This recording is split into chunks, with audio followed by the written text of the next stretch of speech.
Vaillancourt, pronom elle. Je suis responsable des communications au Réseau des lesbiennes du Québec. Donc, le RLQ, c'est un organisme en action communautaire autonome de défense collective des droits.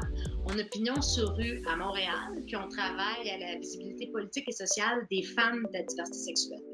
Donc, on est actif depuis 1996. On agit vraiment à titre de porte-parole et d'interlocuteur auprès des instances décisionnelles, tant politiques que sociales, relativement aux conditions de vie des lesbiennes et des femmes de la diversité sexuelle. Le RLQ, c'est un lieu de militantisme politique et culturel. Et à savoir qu'on regroupe toutes les femmes de la diversité sexuelle, donc les femmes LGBTQ+. Et on est un organisme provincial, donc on représente ces femmes qui proviennent de toutes les régions du Québec.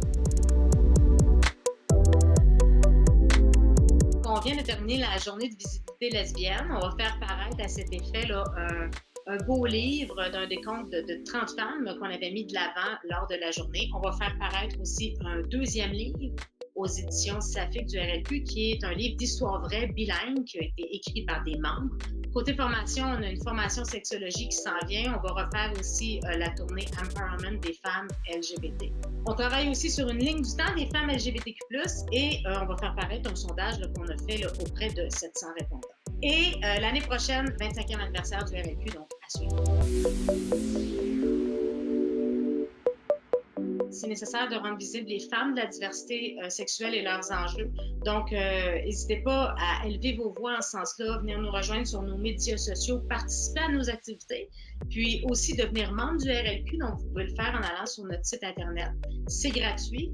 Puis, nécessairement, plus on est de membres, plus on a un pouvoir politique et plus nos enjeux vont se retrouver au cœur de notre société.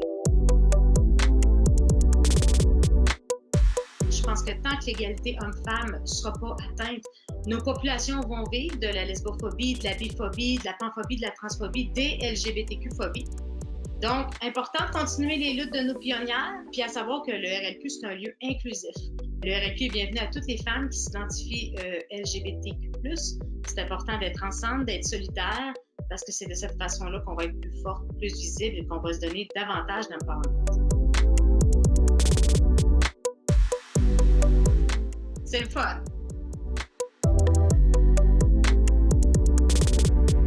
Respect, qui a été popularisé par Aretha Franklin. R-E-S-P-E-C-T. Vous connaissez la suite. Ok, je peux pas en dire juste un parce que c'est trop difficile, mais je vais dire Il était une fois dans l'Est, Anne Trister, À tout prendre. Ok, faut que j'arrête. C'était il y a plus d'une décennie avec le magazine Feuille. Visibilité.